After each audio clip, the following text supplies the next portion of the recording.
நான் எதங்க தப்பு எடுத்துக்க போறேன் சொல்லுங்க. கௌதம் பத்தி தெரிஞ்சதுனால அவனை வெளியே அனுப்புனீங்க, பரவாயில்ல. ஆனா அவசரப்பட்டு கோவத்துல ரேவதி மேடம வீட்டை விட்டு வெளியே அனுப்பிட்டீங்களோன்னு தோணுது சார்.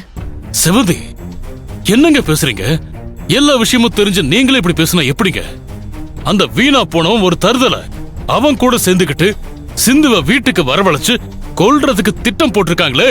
இதெல்லாம் தெரிஞ்சும் அவளை மன்னிச்சு இந்த வீட்டுக்குள்ள அவளை சேர்த்துக்க சொல்றீங்களா? என்னங்க செவந்தி நீங்க? சார், தப்பா நினைக்காதீங்க சார். நம்ம எல்லாருமே நம்ம பக்கம் உள்ள நியாயத்தை மட்டுமே பேசி எதிராளிய குற்றவாளி ஆக்குறோம். ஒரு விதத்துல யோசிச்சு பார்த்தா எல்லாருமே நல்லவங்க தான் சார். ரேவதி மேடம் கூட சிந்து ஒரு ஒண்ணும் இல்லாத வீட்டு பொண்ணு, தான் பையனை ஏமாத்தி கல்யாணம் பண்ணதும் இல்லாம அவனை வீட்டை விட்டு வெளியே அனுப்பிட்டாளேங்கிற கோவத்துல அப்படி பேசிட்டாங்க. மத்தபடி அவங்க சொல்ற மாதிரி செய்யற அளவுக்கெல்லாம் அவங்களுக்கு தைரியம் இல்ல சார். இப்ப கூட அவங்களை திரும்ப வீட்டுக்கு கூப்பிட்டீங்கன்னா கண்டிப்பா அவங்க தான் தப்ப உணர்ந்து திருந்தி வந்து உங்ககிட்ட மன்னிப்பு கேட்பாங்க சார். ஐயோ செவந்தி, அவெல்லாம் திருந்தற ஜென்மமே கிடையாதுங்க. அதுக்கெல்லாம் 1% கூட சான்ஸே இல்ல.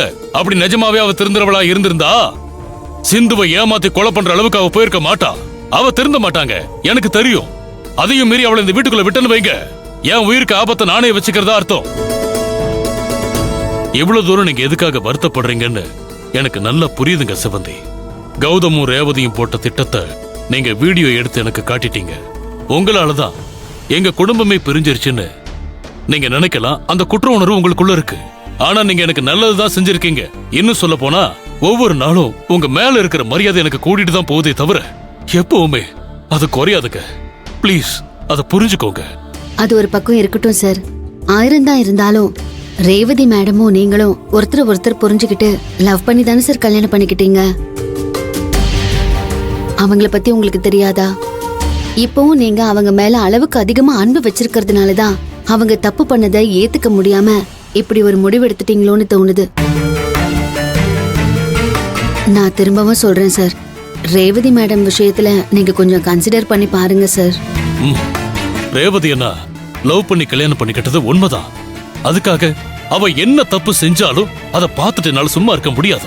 என்ன பொறுத்த வரைக்கும் தப்பு செஞ்சவங்க என் பொண்டாட்டியா இருந்தாலும் சரி, மகனா இருந்தாலும் சரி, தண்டனைய அனுபவிச்சேதான் ஆகணும். தண்டனை அனுபவிச்சு திரும்ப வீட்டுக்கு வந்துட்டா பரவாயில்ல சார். இந்த பிரிவுங்கிறது அவங்கள ஒரேடியா உங்க வாழ்க்கையை விட்டே பிரிச்சிருமோன்னு தான் எனக்கு பயமா இருக்கு. நீங்க இவ்வளவு தூரம் கேட்டுக்கிறதுனால நான் ஒண்ணு சொல்றேங்க சிவந்தி.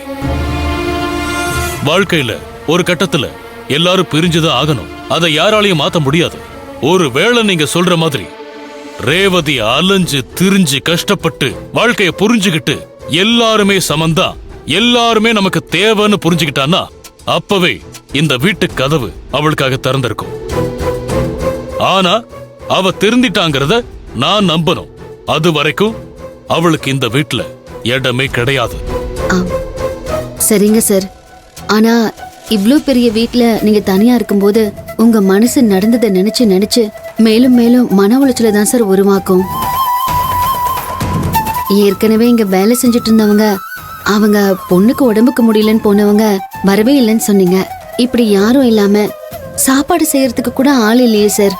நேரத்துக்கு உங்களை யார் சார் கவனிச்சுப்பா? அது எல்லாத்தையும் நான் பாத்துக்கிறேன் சிவந்தி. நீங்க எனக்கு ஏதாவது உதவி செய்யறீங்கன்னா ஒன்னே ஒண்ணுதான் செய்யணும். என்ன சார் சொல்லுங்க. எப்படியாவது என் மருமக சிந்துவுக்கு புரிய வச்சு கன்வின்ஸ் பண்ணி அவளை இந்த வீட்டுக்கு வர வச்சிருங்க.